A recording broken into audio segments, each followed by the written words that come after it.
Hi, everybody. Jennifer Schaus here, and we're coming to you live today from Washington, D.C. Thank you for joining us in our complimentary Webinar Wednesday series. In 2023, we're covering the top 40 federal government contractors. This is every Wednesday. We started in February, and the series will conclude in November.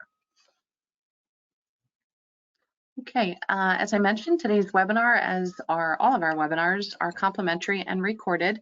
If you sign up for our YouTube channel, which won't cost you anything, about 2 minutes of your time, you'll get an alert anytime we upload new content. The link is there. If you're just looking for the PowerPoint from today or any of our previous 600 plus webinars, you can go over to SlideShare to grab that content. And a quick blurb here about us. We are based in downtown DC and primarily work with established federal government contractors. We help with anything from market analysis to contract vehicles, primarily GSA schedules, and other services. We put on events, obviously webinars and conferences throughout the year. You can find more information about us on the website. If you are trying to reach government contractors, so for the banks, law firms, insurance companies, other organizations, we do offer advertising opportunities. Our newsletter now reaches over 25,000 subscribers, most of which are government contractors. And on LinkedIn, we now have over 27,000 followers, again, most of which are government contractors.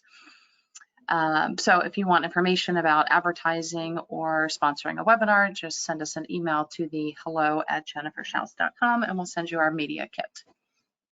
A couple things that we did want to mention: we've got some events and specialty webinars that are that have been recently scheduled.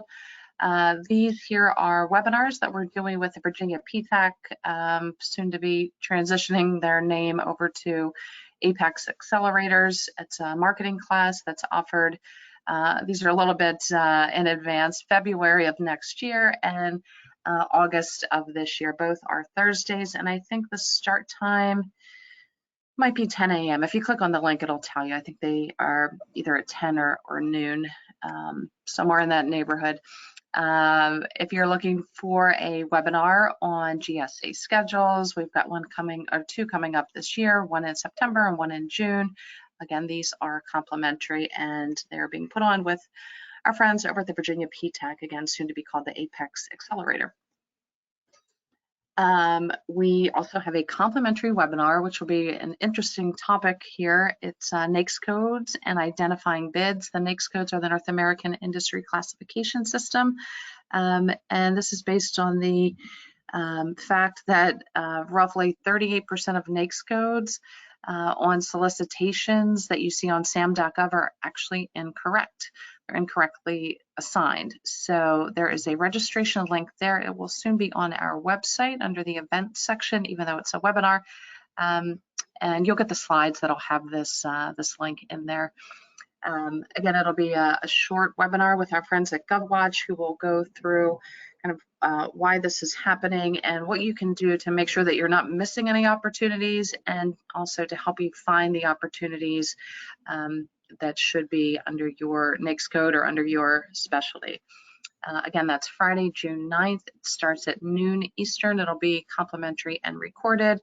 You'll find the recording on our website and also on the YouTube channel. Okay, we've also got an event coming up. It's our quarterly networking event over at the Kennedy Center. That'll be Monday, July 17th. We don't have the registration link yet. That'll be up next week, but this is simply a save the date. We hope you can join us. We typically have between 200 and 300 federal contractors. Okay, now the reason our webinars are complimentary is because we have corporate sponsors. So we want to give them a special thank you and hope that you guys will spend some time visiting their websites as well. First and foremost, we want to thank our friends over at GovEvents, they're the premier platform for posting events related to government and government contracting.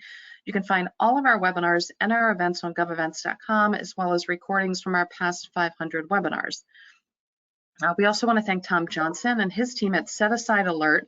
They are the go-to publication for contracting opportunities for small, women-owned, veteran-owned, hub zone, and 8A firms. Visit setasidealert.com for more information.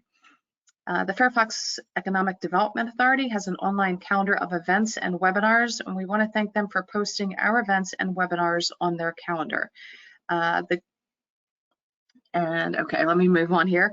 As far as our data today, and throughout this series and over the past couple of years, we've been working with FedMine to basically pull data for this series. So all of the information that we're pulling on today's Honeywell is coming from the FedMine platform. So, and they have been acquired by GovSpend in 2021. So the GovSpend FedMine vision is to be the leading trusted source of data, analytics, and insight for organizations buying and selling in the public sector. The FedMine Federal Solution integrates data from 18 federal data sources and sets and creates a single convenient database that places the key data points at your fingertips. GovSpend began as a spending and purchase order database, specifically within the state, local, and education sector. Today, the database includes contract opportunities within thousands of entities at federal, state, local, and education organizations. The GovSpend FedMine solution allows government contractors to make smarter decisions. Thank you to GovSpend and FedMine for providing the data in the webinar series this year and previous years. The Virginia PTAC at George Mason University in Virginia offers free one-on-one counseling to established government contracting firms in Virginia on federal, state, and local procurement topics. If you are interested in learning more, please use the links provided to explore services, review homework recommendations, register for live training, and find useful links to agencies and other self-directed learning. Online resources and group trainings are free with no restriction on your business location. One-on-one counseling is limited, however, to eligible client companies. Join the Greater Reston Chamber of Commerce annual conference. This is their 11th year of hosting this event. It's a great event. I've been in the past and I'll be at this one. The registration link you can see here on your screen at novab2g.restonchamber.org. You'll hear from business leaders as well as government, and the SBA will be the keynote speaker. Again, this is May 4th from 8 to 1 in Reston. Again, click on the registration link and we hope to see you over there. BidSpeed. Do you want help winning government contracts? BidSpeed helps and you win. Opportunities from every federal, state, local public source in the United States. You need to find a teaming partner, incumbent point of contact, expiring contracts, etc. What about a compliance matrix or proposal templates? Want a solution to win with your GSA schedule? Maybe an easier or better way? If you said yes, log in at bidspeed.com. BidSpeed is an official partner of the U.S. SBA's 7J Management and Technical Assistance Program. Get started today at bidspeed.com. If you've got questions, there is an email and a phone number in the bottom right-hand corner of your screen. FBC, the Federal Business Council, events are the ultimate engagement channel to bring government and industry together. 68% of government personnel report that they attend more than one event each year. FBC has worked with government and industry for 45 plus years to create gatherings where ideas are shared and to help government achieve its goals. This includes agency industry days, cybersecurity symposiums, tech expos, and offsite meetings. FBC provides full lifecycle meeting planning and event management. With over 5,000 meetings under their belt, FBC has the experience, systems, and personnel to make your next event exceptional. Learn more at fbcinc.com. And I believe today is their big annual procurement fair over at the convention center. So if you are here, then you're not there. But make sure that you put it on your calendar for next year, because it's definitely a not to miss networking event and just educational event for small businesses. They've got some great breakout sessions, plenty of vendors. It's very valuable for small businesses that are trying to enter the federal sector. Okay, a little bit about the series and our schedule, because we want to get to the content. Again, today's webinar is complimentary and recorded. You can find it on the YouTube channel. Just simply sign up for alerts. Doesn't cost you anything, and you'll be notified anytime we have new content uploaded. PowerPoints are over on slideshare.net. That's also a free site. Here's where we are in the schedule. We've got 10 down and a couple and 30 to go. So we're a quarter of the way through. Honeywell International is today. These are every Wednesday with the exception of the week of 4th of July, and we will conclude on Wednesday, November 15th, about a week or so before Thanksgiving, with GlaxoSmithKline. You have to register individually for each of these on our website, which is listed there and highlighted at the top.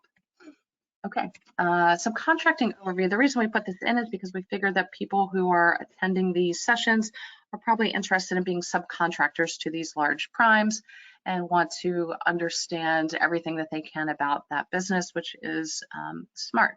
So first rule of subcontracting is know the rules, and those rules are primarily going to be found in the FAR, the Federal Acquisition Regulation, and the DFARS, the Defense Federal Acquisition Regulations. Those are public knowledge. You can use the acquisition.gov website to get to the FAR. We broke it down for you, kind of FAR for dummies here.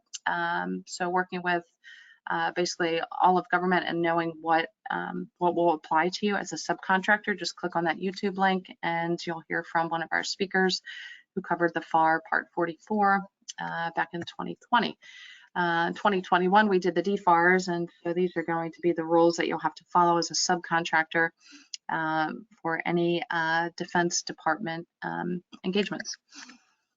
Okay, other complimentary webinars that we have on subcontracting. We actually started the series with subcontracting with the primes, and we had guest speakers that spoke on 6 various topics within subcontracting. You can find those all there on the YouTube channel. We also, I believe it was last year, did subcontracting within all 15 of the federal departments. That's listed there, and strategies and more tactical approaches to subcontracting. We've got over 30 webinars there. Again, these are all complimentary. Use them to your benefit. The more you're educated, the more you know, the better you're going to be equipped, and the more successful you'll be as a subcontractor.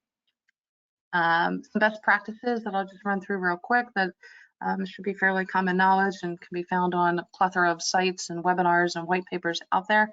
You definitely want to lead with what your company does and does well, and it shouldn't be all over the place. Pick one thing, do it well, and be known for the contractor that is great at X, whatever X is.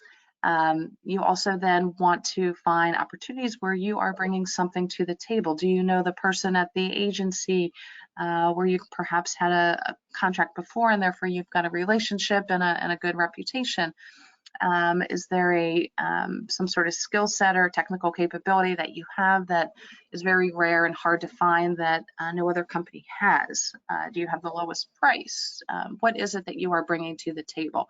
If you're contacting primes and saying, what can you do for me, then you're going to fall into the mix of everybody and their brother, and you're like the least favorite person that they want to talk to. They're not there to identify opportunities for you. You should be bringing something to them.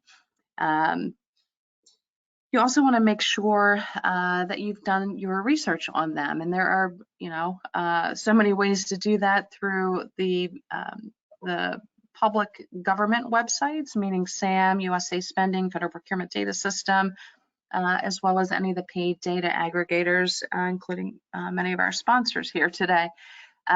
You also want to use Google. You want to go onto their website. You want to sign up for Google Alerts, find out what associations and events they are attending. So as I mentioned, sign up for the Google Alerts and the news. You really want to know everything about the company A to Z and everything in between. Make sure that your capability statement is customized for that company, but for the specific opportunity as well. So capability statement is a fluid document that has a heartbeat, and you should have many of these depending upon the opportunity that you're pursuing. Once you kind of have all of this information together, then it's time to go on to the company's website and register as a small business vendor. Make sure that as you do this, that everything is complete, that if they're asking you to upload capability statements, that it is this customized capability statement and not just something bland that that doesn't speak to them. That's not going to get you anywhere. And at that point, I think it would make sense to reach out to the Small Business Liaison Officer on LinkedIn. Again, having a specific solicitation, a specific opportunity in mind, and the SBLO, Small Business Liaison Officer, can then point you to the program manager for that opportunity. The first thing they're going to do is ask you to register on the website as a vendor. So make sure that you do that in advance to show that you've done your homework and that you know something about the company as well. Okay, today is Honeywell International. They've been around since 1906. They were founded in Indiana, currently based in North Carolina. Here's the link to the company website, which again, if you're selling to them, you should have spent plenty of time there, signed up for newsletters and everything else under the sun. There's so much public data out there. So we're kind of doing some of the homework for you, but it's just a matter of taking a little bit of time to invest in learning about the company. So as you can see, the stock price, again, we're not asking you to be brokers or traders, but just be cognizant of where their stock price was, what happened to them during the pandemic versus other competitors that they may have, and kind of, how do they fare, where are they now? We're not asking you to purchase their stock or not purchase it or sell it if you have it. Just be aware of where it's been and where it might potentially be going that could impact the business. And perhaps sign up for the alerts there as well. If there's a big spike or a dip, it could be because of a merger, an acquisition, a contract that was recompeted that they didn't win, or whatever it is. So just be a good sleuth and be aware of everything you can as you are trying to work with Honeywell or whoever the company is. The small business registration site is pretty easy to find on their website. It's under the supplier diversity tab. Again, make sure that when you register there that it is a complete registration. Here's their UEI. This is the parent company. Again, as I mentioned, they're based out of Charlotte, North Carolina. And their LinkedIn information here. Everyone, I think, is pretty familiar with their logo, and they've got quite a few employees. It makes sense to follow the company and just be aware of what they do. When we search for SBLOs, sometimes we get subcontract managers who are focusing more. If you see the title for Diana, Jacob, and Tanya, those are subcontracts managers, so they're probably dealing more with paperwork and compliance and sub-K reports and that sort of thing, where Cruz Andino, and I know for a fact he is the SBLO there, so he's then helping small businesses get in touch with the program managers.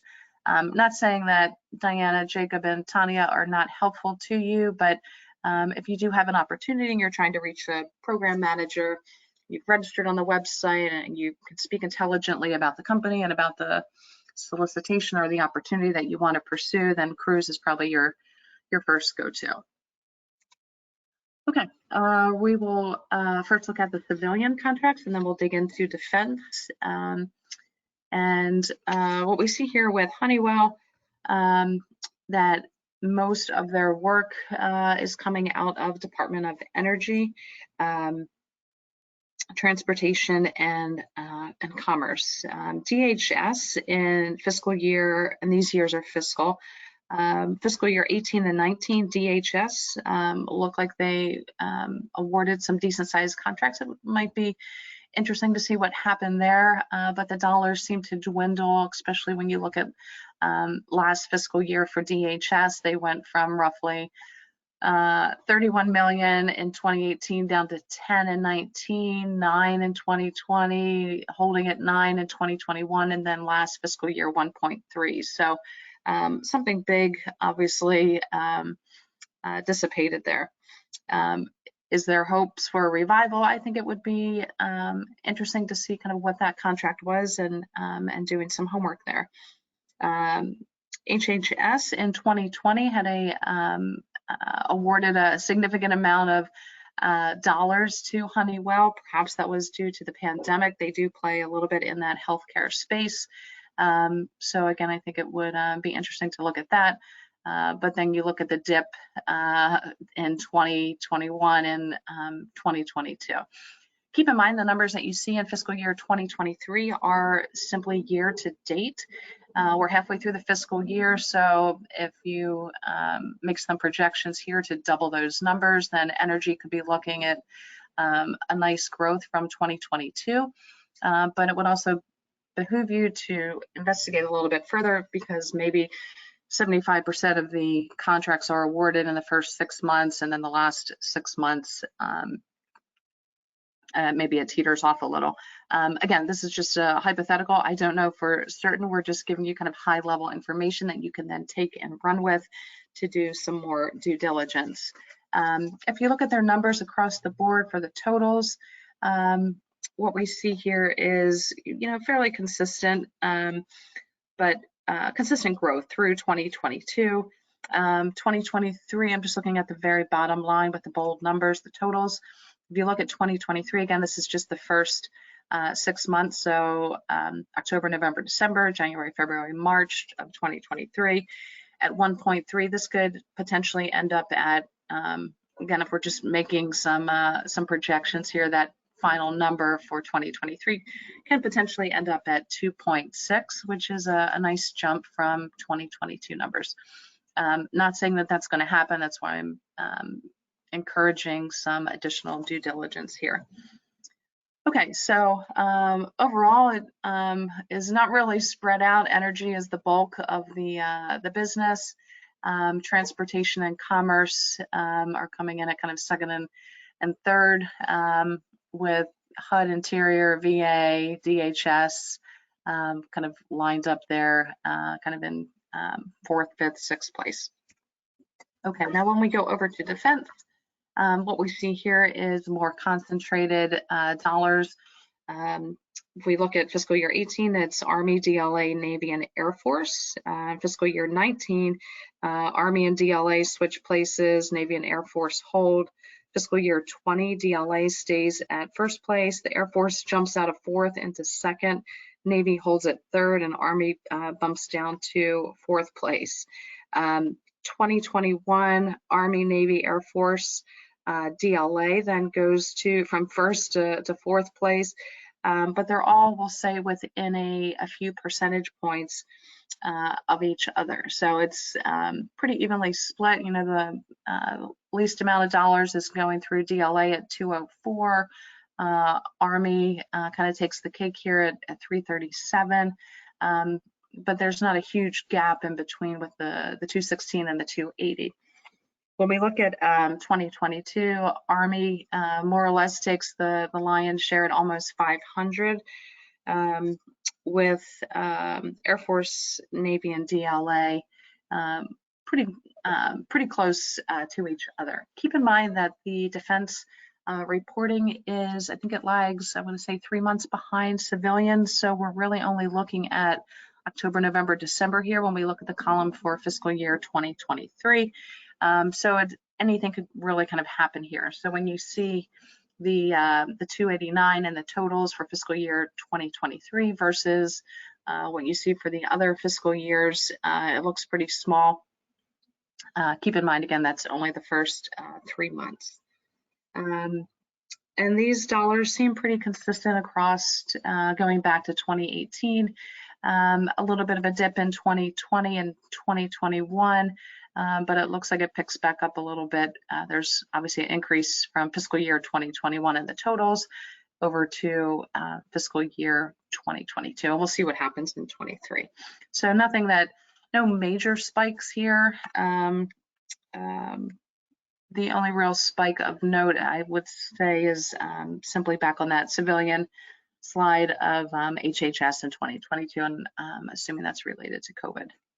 Okay, for the independent agencies, we've got NASA, GSA, and EPA. And the reason we went back for all of these to 2018 is because if we started just with 2020, 2020 was such an odd year with the pandemic that numbers are a little bit all over the place. So it makes sense to kind of get a bigger picture versus just looking at kind of any companies that were severely impacted in a positive or negative way during the pandemic, and then any of the fallout from that. So So we're just trying to give you a bigger picture to have more data to make educated decisions. So for the independent agencies, obviously we see a big spike in the totals from 2020 to 2021. It looks like there was some perhaps an accounting adjustment that was made in 2020 that more or less contributed to that. So again, that would be incumbent upon you to do some homework and research to find out what exactly transpired there. Nonetheless, 2021 was a good year with a dip then in 2022. We'll see how 2023 finishes. Okay, and their top 5 NAICS codes, North American Industry Classification System, primarily facility support services, a little bit on aircraft parts, equipment manufacturing, engineering, military, and surge detection. But the bulk of the work, obviously, facility support services. So something to think about here is, particularly if you're new to contracting, everybody's eyes are probably lighting up saying, wow, facility support. And there's so much that goes into facility support. So everybody and their brother is probably flocking to the facility support because those bars on this graph represent dollars in the billions with a B, as you can see on the side. However, Honeywell also plays in these other spaces, so perhaps consider a more tactical or strategic approach where you're not going where everybody and their brother is going, but you're perhaps you have something that's related to search detection, navigation, instrument manufacturing, where you could be a subcontractor to some of that work. I'm not saying to go after something where you have no experience, but I'm also just encouraging you to not go where everything is going to be so competitive. More competition is going to bring the price down, particularly in the subcontractor role where your prices will already be dictated to you and margins will be very slim. And then this is, these are the numbers associated with the graph that we were just looking at. So again, the bulk of the work is in facility support services with the 561210 NAICS code, but there's still plenty of money here in some of these other NAICS codes. So take a look at the numbers, look at the fiscal years, and do some additional homework to dig into these contracts, these numbers, to find out where you could potentially fit. Okay, now we're looking at the Honeywell contracts that have a sub-K requirement. These are going to be contracts that are valued at $750 or more. And let's take a look here. Again, these are just the civilians, so it more or less mirrors what we saw in that initial slide, where Department of Energy has the bulk of what's happening. If you look at second from the bottom, HHS in 2020, there's obviously significant dollars there. That was, again, due to the pandemic, but nothing else in any of the fiscal years. So that's, you kind of missed the boat if you didn't catch the wave there during the pandemic. Transportation obviously has decent numbers, as they did in that first slide. DHS and the V, I mean, there's some dollars here, but just make sure that you kind of look at, is the trend, are the dollars going up, are they going down? Do you want to be where everybody and their brother is going, or have a more strategic approach? Okay, same thing here on the defense side, and these are pretty, these will mirror what we talked about when we looked at the defense agencies. So still the Army, Air Force, DLA, and the Navy. 2022 sees Army with the bulk of the work, and same thing in, what do we hear, 2021, and Air Force is more or less the leader there in 2020.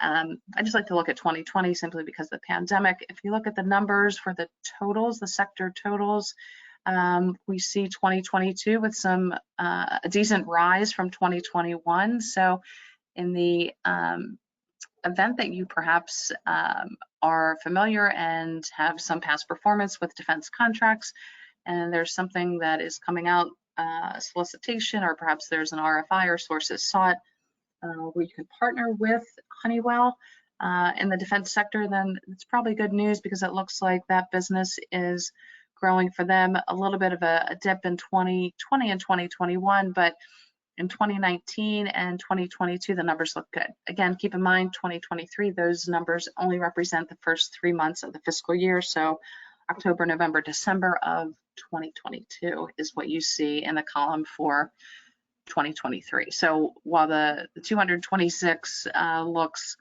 low, it's only 25% of the fiscal year reported. Okay, the independent agencies, as we mentioned before, there was NASA and GSA, and not a whole lot to talk about here, but again, these could be departments, or agencies that you can pursue where maybe not everybody else is going. The nature of the work, GSA, I'm guessing it's probably their PBS group. So GSA has the schedules that they manage, and then they have PBS, which is the Public Building Service. And if we think back to the graph that we looked at, that the bulk of the work at Honeywell is facility support. So they're probably maintaining a lot of these government buildings. This is simply a hypothetical guess. We don't really have the time to dig into each of these 40 companies every week. We're just, again, giving high-level overviews. So the other thing here to take note of is the sector totals. So if you look at 2019 and 2020, the numbers are pretty low at the 9 and 14, and then it jumps up to 70 in 2021. Is that some residual that came out of the pandemic, or what was that? Maybe there's a larger contract. So again, take a look there. It looks like some GSA work, and maybe it again could be related to cleaning or something health related solutions that are going into government buildings. I don't know. Again, dig in a little bit further. Okay, so these are now the subcontracts awarded by Honeywell by the agency, and no surprise here, as we saw, energy has kind of the bulk of their work, as does the Army. So all the agencies that you see here on the left-hand side are should be no surprise. They're ones that we've talked about these past few slides. Energy is huge. And energy always has a little bit of difficulty with meeting subcontracting goals. So in some ways you want to use that to your advantage, but then also use that to work with the large businesses. Again, start with bringing something of value to the table, and then if you have a box to check, then great. And that box to check is women-owned, veteran-owned, hub zone, 8A, or any of the other check boxes. Do not ever lead with those designations, because there's a bazillion companies that have those check boxes. What's really missing are the companies with the past performance and those pieces of the puzzle. So, and these are just the top 10 agencies there. This list can go on, and don't run away from, you know, NASA or Navy or DHS. There's still millions of dollars there. Okay, the subcontracts awarded by industry, and these are going to more or less mirror the NAICS codes that we talked about. So facility support services, and this probably means that if we kind of overlap this slide with the last one, when we looked at Department of Energy getting the bulk of the work, I would say it's probably safe to assume that there's some facility support services happening at Department of Energy that Honeywell has. Everything else here, as far as these are the top 10 industry codes, and we're still looking at the bottom here of 88 million. So again, this list can go on. These are not the only NAICS codes that Honeywell has. They're a huge company. They are, in fact, obviously a large business. So if we did the top 30 industry codes, we're probably still looking at millions of dollars. And now we will look at the subcontractors. So these would be companies that you want to further investigate. GBA builders, has the bulk of the subcontracts, and then all of the other companies, if you just look at their numbers, I mean, we go from 10.3 down to 5.1. There's not like a clear winner here. You know, of course, Ace Precision and Rand Construction have, you know, 10 and 9 million, but the others are fairly close. So it's I guess indicative that they're primarily working with these companies over and over. So there's nothing stopping you from being a second or third tier subcontractor to these companies. Again, the further you get down the food chain, the smaller your margins will be. But if you're trying to break into government contracting, you probably want to do some due diligence and homework on these companies. Again, register for go to their website, get on their newsletter, find out what events they're attending. Same thing you would do if you were pursuing Honeywell directly. And the top 5 subcontracts reported, again, there's going to be more than these 5, but just for the sake of time and this series, and giving folks the benefits of our time and research, you've got these companies listed here in the sub-award contractor. It's the 1, 2, 3, 4th column from the right. Team Corporation, Regan Technologies, Whiting Turner that we saw in the last slide, Rand Construction, GBA Builders. I should say, when we're talking about subcontracts, typically the threshold is $750K. When companies are awarded a contract that is valued at $750K, it has to be subcontracted. A portion of it is subcontracted out. However, when we get into construction, that threshold goes up to 1 million. So when I see these companies like Whiting Turner, Rand Construction, GBA Builders, those subcontracts are more or less going to be, or they will be at the 1 million mark or higher. The top 5 government-wide acquisition contracts. There's basically only one that shows up, this ATSP4. We pulled an extract to tell you what this is. It's a contract vehicle administered by Defense Microelectronics Activity. It's an IDIQ. It's, you know, just a vendor shortlist, just like a GSA schedule would be. And it is for streamline access to the defense industrial base. Their task orders are pretty rapidly moving, particularly for federal government. 8 to 12 weeks may not seem like a short time in the commercial sector, but obviously that is pretty fast for government. So just some background there. That is the primary contract vehicle, again administered by DoD DMEA. And here's the numbers associated with the ATSP4 program, and I think we only went back to 2020, and maybe that is because 2019 they were not on this vehicle. And sometimes you see adjustments here as we do in 2022, so you probably want to take a look and see who the other vendors are to understand more information about what is being provided and what the task orders were. Expiring contracts that are valued at $750K and above, and the reason we use the $750K is for the subcontracts. Again, keep in mind that they are not only doing, they meaning Honeywell is not only working in construction, so we kept the $750 threshold for the subcontracts. I always find it interesting to look at the number of transactions versus the total sales. So particularly in line in the second row. So you've got a contract number there for a significant amount of money, and it was just one transaction, where the line above it or even below it, roughly the same or close enough on the dollar value that those were broken into more transactions. So a little bit more competition. You also want to be cognizant of the company name. So large businesses like Honeywell and many of the others that we are profiling have, you know, multiple sister companies, subsidiaries. We are looking at the parent company. So just be cognizant of, particularly, let's say row 3, that this is Honeywell Technology Solutions which is a subsidiary of the main parent company, Honeywell International Incorporated.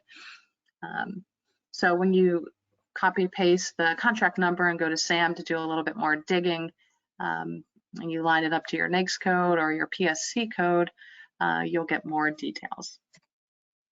So a couple conclusions and just a couple headlines that we found that might be interesting to you.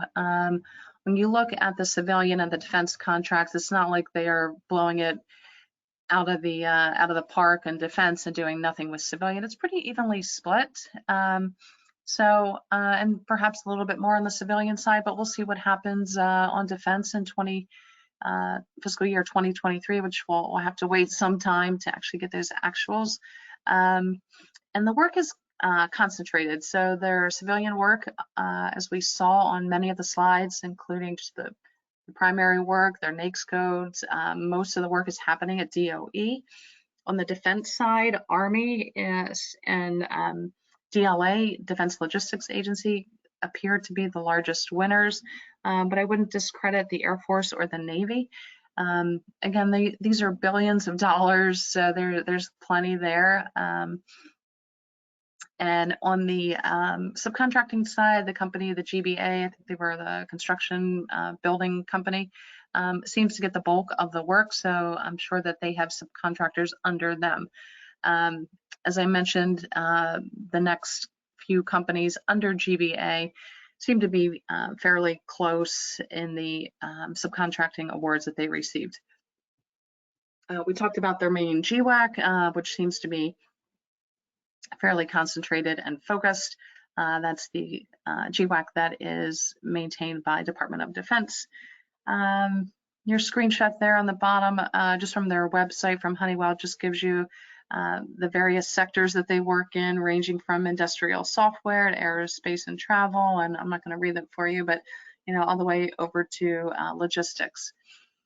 These are some headlines that we just found in the last couple of days to try to give you some relevant and current information. And just know that they do a little bit of everything from fire sprinklers, so safety, and maybe that's where they're perhaps doing something with GSA's PBS, to real-time health monitoring systems, all the way over to working with in the avionics market. The next slide I thought was important simply because Mr. Kapoor is going to, as of June 1st, be the new CEO. He's on LinkedIn. You can follow him.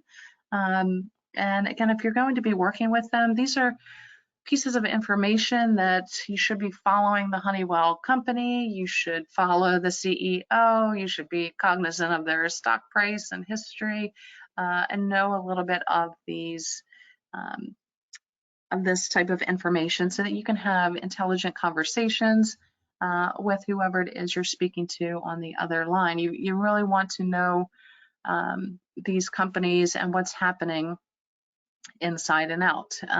Probably wouldn't hurt you to Google Mr. Kapoor and find out, what does he have plans to acquire companies? What is his business style? Just to perhaps anticipate some trends in the marketplace and just get a better understanding of the company culture.